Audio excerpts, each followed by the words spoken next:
Very cool. So, yeah, thanks, Chris. I'll start with that. Thank you so much for doing this. This is actually our first episode of the podcast. This is Wow. something that we envision doing as a way to help our users understand, from people who have experience with creating, what it means to get started, where we can see the future of creation, and maybe some tips and tricks of what worked and what didn't work over the years for you. You seem to be onto it. We did have one or two glitches today, but that was We did. more my peculiar setup, I think, than anything else. We weren't quite expecting such a fancy, well, from you expecting a fancy setup. Maybe you could tell us why you have this. Tell us about yourself, Chris. Why you have so many sound cards? Well, I do radio, I do a little bit of radio, and if we just have a quick glance, basically that mess down there all appears as various different sound cards on the computer. It all connects by just one single USB cable. It was a few years ago now. I used to do some radio as a student. A lot of people have done that. Student radio stations, quite common in a lot of countries. And I used to do a lot of that as a kid. Enjoyed it so much. But then, of course, as you graduate, you get offered jobs with real money, which are very tempting. So I took that, didn't really sort of let the radio slip a little bit, kept in touch with an awful lot of people involved, but let it slip to a certain extent. And a few years ago, I was at a seminar about Dutch-Indian trade relations. I have to tell you, it was probably one of the most boring seminars I've ever been to in my life. And I think Cathy was there. Well, she was there as well, but I think she probably found it boring as well, because she slipped out quite early too. And this Cathy is the person who manages and runs Broadcast Amsterdam, Bram Radio. And we basically had a chat afterwards. Say, hey, to do a bit of radio. Do you fancy? Could I get involved again? So I got involved that way. And since then, I've ended up doing more and more radio, all unpaid, of course, but it's fun. We enjoy it. And that's what I'm doing at the moment. So a breakfast show several mornings a week, plus an afternoon show for one station, and a Friday morning show on Bram Radio, which is a little bit more newsy. Wow. And that's how I got to know you as well. Actually, the first time I met you was in your studio at your house. You were doing a show, and because my husband and I, we also do a show for Cathy. And I have to say, I was blown away because it's a very different show than what you put on. I was impressed with the amount of energy that you put into your show. Oh my goodness. It was wonderful. It was so much fun to watch you. I think it's also one of the things which is often quite different about it depends what kind of program you're making. Different radio stations have different energies as well. And podcasts tend to be often about something informative that you've got to sort of get a message over. And you're discussing things either as you're one or two people, certainly 3 or 4 or 5 people. With radio, you often find yourself in the studio by yourself and you're entertaining a crowd. So you're putting on a show. And it is more where often radio would be a show, whereas a podcast is more like a sort of talk radio program as opposed to a show. You don't have shows on Radio 4 or NPO 1, you have programs. Whereas on the pop stations, you're more likely to have a show. And I think that's often one of the differences. And certainly the station that I was working for, that I was doing a show on when you came in, is a music station, a dance music station. So there's a lot of music goes on, a lot of energy. And again, with it being a dance music station, you don't want to talk too much anyway, because if you talk too much, people stop dancing. And if they stop dancing, they turn off. And if they turn off, they probably won't come back too quickly either. Yeah. So is all of this just through your experience? Did you do any sort of training or education in this? I have worked a little bit for the BBC, but not on the microphone too much. It was more behind the scenes, a lot of editing. So kind of knowing what is important, cutting out the terrible stuff, the boring stuff. I remember just anecdotally, I remember one edit I had to do many years ago for BBC Radio Humberside. A terrible piece in the morning. Some woman had been sent along to interview people on a road, sweeping the motorways. It was spring cleaning the motorways. So you've got all these trucks going past at 100 kilometers an hour. And then, of course, you have to edit a 20-minute thing down into 3.5 minutes. And cutting out those sounds, but allowing the traffic to still sound like it's flowing past without being cut off in an instant. That made me realize that when you're doing interview and it's noisy, just record some extra background sounds. For instance, like that. It's tips like that you kind of pick up sometimes from experience. I said before, I've kept in touch with a lot of people in the broadcasting world. So they often will also give me tips. Even now, they'll ask about things or say, on those long pieces, especially if it's something that you haven't necessarily pre-read in detail, put some music in the background. We refer to that as a bed. So put a bed on in the background. So that way, if you stumble, if you break, if you need to sniffle or sneeze or cough, you can put your microphone down so people don't hear that. You can do so, and the sound continues. Said before, if it goes quiet, if it gets boring, people turn off. You don't want to do that, so keep things going. So have some sound in the background, especially if it's long-winded. You can raise the sound, and you can raise the music in the background to make it sound a little more interesting. Of course, if you're doing podcasts, you need to make sure you've got the legal rights to play that music. But you're given, radio stations will pay license fees and things. As long as you are allowed to play the music, try to do that. There's also a lot of royalty-free music available as well. Even sites like pixabay.com, which is really a picture site, they've got a whole section on music, and you can download sound. They've got short sounds, long sounds, sounds specifically designed for podcasters, which go into loops. You may have to do a bit of tweaking on your own system, but they are repetitive beats, so you can keep them, and they're all, most of them are completely license-free. So it's a very nice system that you have. That's very helpful, I would say. I had something that I hadn't thought about is how much sound, because I worry about the quality of my audio, but I didn't think about how sound can play, bits of music can play a role in the quality of the episode of the for the listener itself. I think we've got video now, so our viewers are also our listeners. They're not just listening; they're also able to view. Whether they're possibly listening on an audio-only feed, I don't know, but we've got that other medium. We can wave our hands around, we can draw attention, we can smile, we can nod our heads and things like that. When you're on audio only, you don't have that. You only have the sound. So you have to create that entertainment if you want to be fun, but you also have to create that atmosphere if you want to be serious. And if you think of radio plays, walking through the rain and the sludgy snow, you pick up that sound and you understand it's cold, even though you're tucked up in front of your fireplace, nice and warm, listening to the radio. You get the impression that it's cold. And similarly, if you're doing a breakfast show, you probably need to be quite lively, have a lot of energy. If you're doing something late at night, playing late night love songs, probably less energy. And alternate your voice as well. I'm talking a lot now. It's like rabbiting on like no one's business, but do alternate your voice, because again, it's the only tool you've got if people are audio only. Don't talk like this. NPR in the United States, great radio station, fantastic quality. They've got some great stuff, but a lot of their presenters, because they struggle for a lot of the funding, a lot of their presenters really sound like they're just reading things and they don't even want to be there when they are reading it. In fact, really, you don't have to read exactly what's on the text when you can write things down. You can prompt yourself. If you're not very good at saying things without umming and erring, maybe you want to write it down, but you don't need to read it word for word. You just wrote it. You know what you wrote. So read it, but read it freely. And if you do have an odd or it just makes it sound a little bit natural. Don't worry about it too much.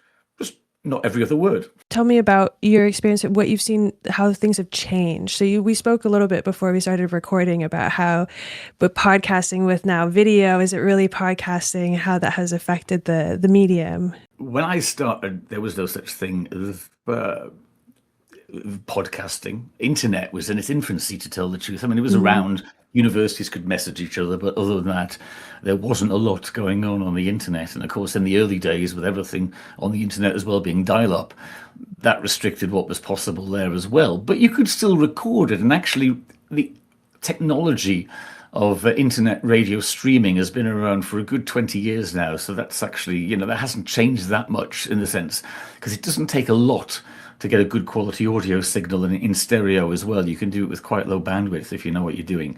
So I think obviously people were going to start moving audio around via the internet in early days. I'm just thinking it wasn't nothing to do with podcasting, but local radio stations would have a feed coming up from London, and that would be basically the equivalent of two permanently connected ISDN lines on the telephone network to London. Every single radio station would have one in the UK back down to London, probably similar kind of setup here. And that would be the news feed. And if you were BBC, it would go into the BBC headquarters. It was an independent station. It would go into, it was LBC at the time. And they would feed the stations with the news, and they would cost a fortune. And it did cost a fortune. Those lines would cost in the region of several £1,000s or euros per month for these small radio stations to have to afford. So as soon as it could go internet, everyone jumped at that opportunity, of course. And radio stations, for a long time, have had very little money. So they've always tried to find cheap ways to do things. And when new technologies came along, they were often first to start implementing things like voice over IP, using it for dial-up. It was a lot cheaper than having a 10-channel switchboard from the local telecom provider, things like that.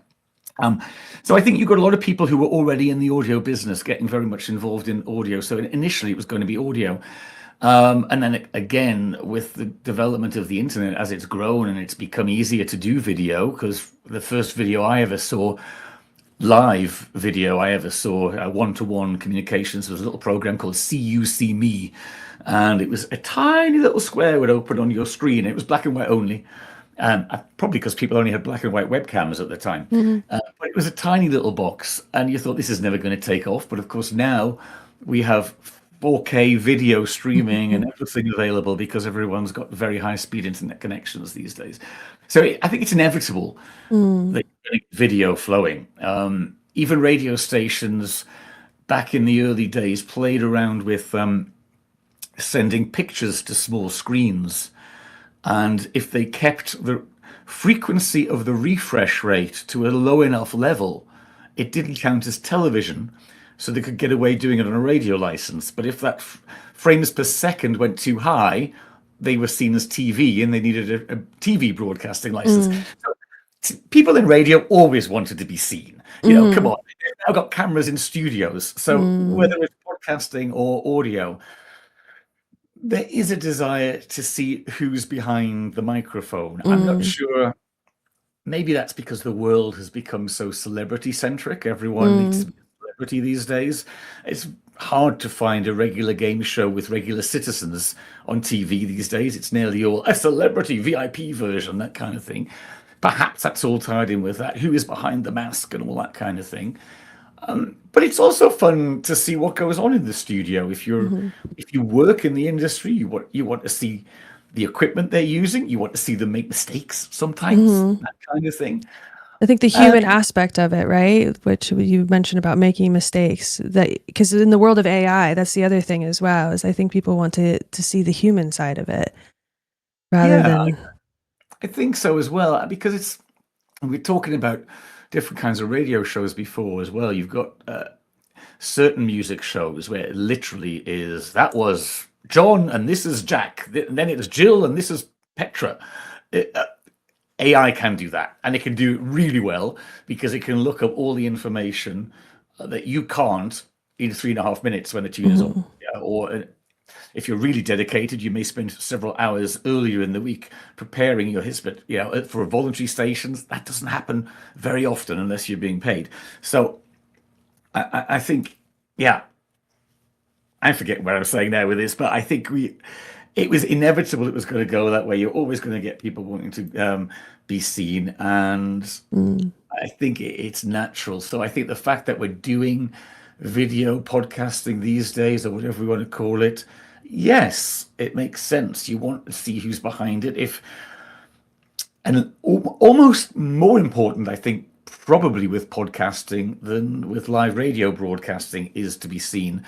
Because if it's a lot of live radio broadcasting is just a bit of fun and it's a bit of this and a bit of that. And if it's a serious TV, if it's a Radio 4 program or an MPO1 program, there'll be a lot of serious people and politicians being interviewed. But you know the politicians and you believe it's probably them, and it is MPO1 or the BBC. So they probably don't have someone impersonating them in the studio. So you probably don't need to see them. But for Gemma's podcast, sure. Who's Gemma? How do we know we really got this person in the studio that they say they have, and things like that? So it adds a bit of gravitas to the whole story, I think, and whatever's being said as well. Yeah, that's a very good point. Do you do any video for all the different shows that you have, or is it purely We have audio? tried it. We have tried streaming live with a video from a camera in the corner on Mixcloud Mhm. while we're on air. I've even had some various bits and cues set into the deck, so when I do certain things, it automatically switches scene. So if I put the microphone on, it takes away the image of me, so people can't see me picking my nose in between records, things like that. But generally, no, it's too many buttons to press. It's too fiddly. I've already got various levers and faders and buttons and jingles and timers and things to look at.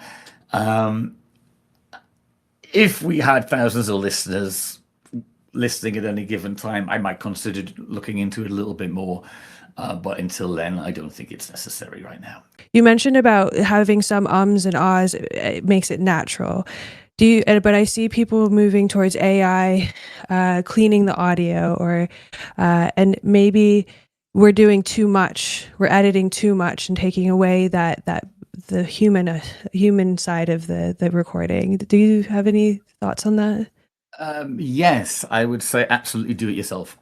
Mm. And I understand that AI makes it easy. I think if you wanted to clean your audio and say, okay, I've got a little background sound in it, I recorded something in a restaurant and someone dropped some plates, and that obviously takes out the sound and it's got a clash, bang, wallop in the middle of everything, then yes, of course, use AI to clean up the sound. But the actual edit, I think you should do yourself. Not just because I think AI would be taking away editors' jobs. It's not that actually. But I think if you're going to be hosting a podcast or a radio program, you need to know what your guests are saying. And if you can listen to it, of course, and I assume you will listen to it, but you need to know in the minute detail what your guests are saying and what they've said so that you can write the lead up into it. You don't want to say exactly what they said. Chris says, Chris said this can of dust is white. And then I say, yeah, this kind of dust is white. That's boring. You need to say something else. As Chris says, the cans are available in multiple colors. Well, this one's white. And then it adds to what you said as opposed to repeating it. And I think it's one of the things which I frustrates me a little bit about podcasts is sometimes when you do have a host introducing a piece, they don't necessarily add anything to it. Or worst case, the other way round is that they've said it all and then the guest doesn't actually add anything to it. And of course, that's not what you want to get because you want your guest to shine. Not It's about your guests, it's about your audience. It shouldn't be about yourself. Yeah. It's a really good point that you're making. They're all super helpful. I feel like I've learned a lot. I don't know. I just do it for myself. A lot of the things that I talk about in radio and sort of in terms of my broadcasting tips aren't really mine at all. As I say, they're people's that we've all picked up over the years, and that can be listening to someone and thinking, "Wow, I really like that person on the radio. Why do I like them? And is it because they're crazy? Like the crazy people that go on the radio who scream and shout or everything else? Sometimes it is, and sometimes it's their voice. It's the raspiness of a late night." Presenter on like so Annie Nightingale on Radio 1 and things like that. She was fantastic. Or John Peel with his gruff voice and no nonsense, I'm just going to do it this way kind of. Some beautiful voices on radio, and it doesn't matter why you like it, but think why you like it. And you don't have to do it exactly the same, but understand why you like it. And I think again that goes back to editing your own podcasts. Understand what's in there. Leave some earth in. Make it sound natural. If you take everything out, it just sounds like the person becomes a madman or a madwoman. It's just blah blah blah blah blah blah blah blah blah, and they just never shut up. You need some interruptions. You need a cough, not a cough. They sound terrible, but you need a pause. You need that slightly pregnant pause that might almost be too long for radio, generally speaking, but you want to get the idea over that the person actually had to think about their answer. Sometimes it doesn't need to be shortened so quickly that it was automatic. Yeah, they had that rehearsed. No, they might have spent 20 seconds thinking about it. You probably don't want 20 seconds of dead air, but you could allow the think time to come through on the edit kind of thing. And AI, is getting better, but it's more likely to cut that kind of thing out. And again, it stops you from listening to your own audio. You have to understand what you did. Yeah, it makes me think of in school, they say before you, when you're learning maths, for example, do things, work it out by hand first, and then you can use a calculator in the real world. That's fine. But as long as you know how to work it out by hand first, and maybe that's where we need to be with podcasts and content creation, is figuring out how to do it yourself first, listening to your audio, cleaning it yourself, and then you can use AI later once you understand what AI is doing to your audio. I think that's a very good point. And I think if you look at this week, last week, there's been a lot of discussion across Europe about bans on internet and social media for kids under a certain age. Australia's done it.